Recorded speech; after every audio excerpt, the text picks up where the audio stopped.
দুর্গাপুজো, আর সেটাও আবার ৯০ দশকের।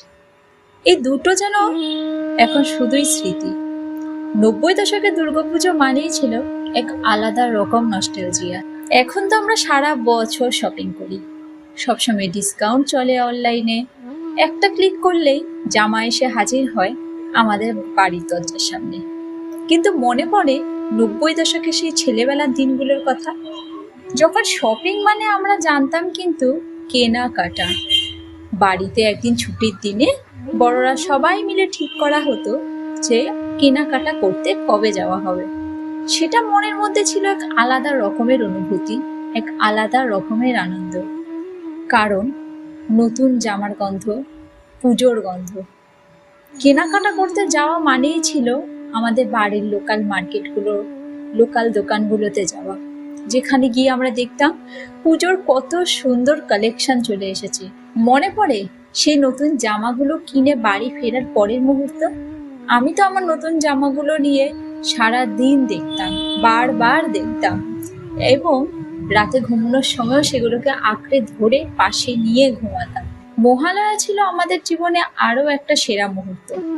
সারা বছর সকালবেলা ঘুম ভাঙুক আর নাই ভাঙুক, মহালয়ার দিন কিন্তু কাউকে জাগাতে হতো না। সেই দিন আমাদের ঘুম ভাঙবেই। ছবি তোলাটা আমাদের একান্তই দরকারের মধ্যে পড়তো না। আর সেলফি, সেটা তো ছেড়েই দাও। পুজোর ঠিক আগে আগে যেদিন ঠাকুর ঢুকতো, সেটা ছিল এক আলাদা উত্তেজনা। আর এগুলোর জন্য কিন্তু কোনো ফোন বা ছবির দরকার পড়তো না, সবটাই জমা হতো আমাদের মনের মধ্যে। এখনকার মতো পুজো মানে বন্ধুদের সাথে প্যান্ডেল হপিং নয়। তখন পুজো ছিল মা বাবার হাত ধরে মন্দিরে গিয়ে ঠাকুর দেখা। সেই সময় এত হোয়াটসঅ্যাপ ছিল না, আর না ছিল হোয়াটসঅ্যাপে ফটো পাঠিয়ে বিজয়া দশমী উইশ করা। তখন বিজয়া দশমী হতো সামনাসামনি, একে অপরের বাড়ি গিয়ে আন্তরিকতার ছোঁয়া ছিল, যেখানে নাড়ু মিষ্টি খাওয়া হতো সামনাসামনি। হোয়াটসঅ্যাপের মাধ্যমে নাড়ু মিষ্টির ছবি পাঠিয়ে তখন কিন্তু বিজয়া দশমী সেলিব্রেশন হতো না। এইসব সব আনন্দের পরে আসতো একটা দুঃখ, এই যে সারা বছরের অপেক্ষা, আর তারপরের এই 5 দিন দেখতে দেখতে কেটে যেত। পুজোর সে আলো, সে আনন্দ আস্তে আস্তে মিটে যেত। আবার শুরু হয়ে যেত আমাদের স্কুলের হোমওয়ার্ক, পড়াশোনা ইত্যাদি চাপ, ইত্যাদি কাজগুলো করা। এখন অবশ্য সময় বদলেছে, স্কুলের হোমওয়ার্ক চলে এসেছে অফিসের অবধি।